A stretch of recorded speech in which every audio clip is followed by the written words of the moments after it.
Shortland Station in my constituency received its funding for the access for all funding to build the lifts in December 2014, but the actual building of the lifts only began this year. Can we get a bit more detail on what, in fact, so can we get a bit more detail on what Networks Dale is doing to speed up the delivery of these projects? Shortlands, I have as due for completion in spring next year is the current date.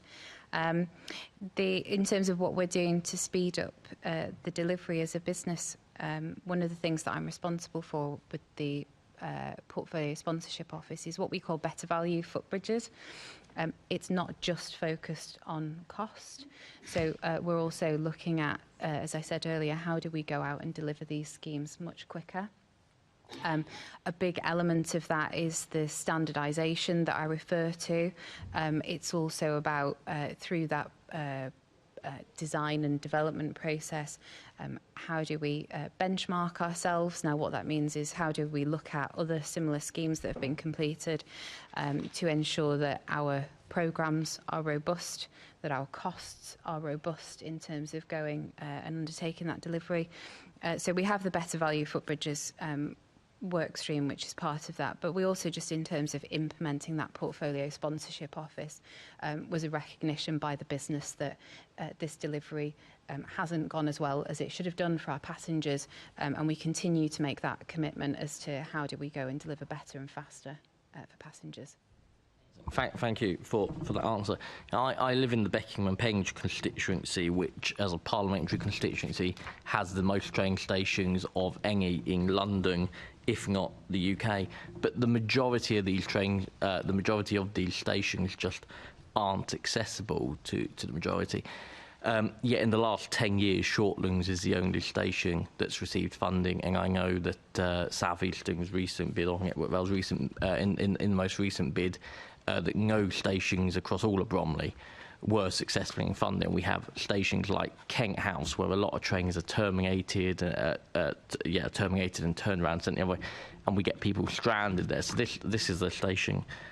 In fact, one local Beckingham resident has described the increasing situation as they've said that as a disabled Londoner, they feel like they're being built out of the city, which I think is a statement that says why this investigation is so important. So, thinking of the access for all funding, do you feel that the programme is actually moving fast enough and that enough stations are being brought into the 21st century?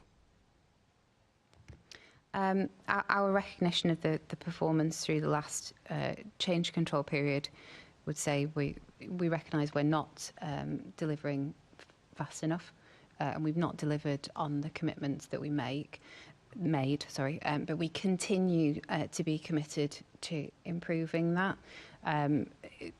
Obviously, the department has made the commitment in terms of the further 50 that they've announced.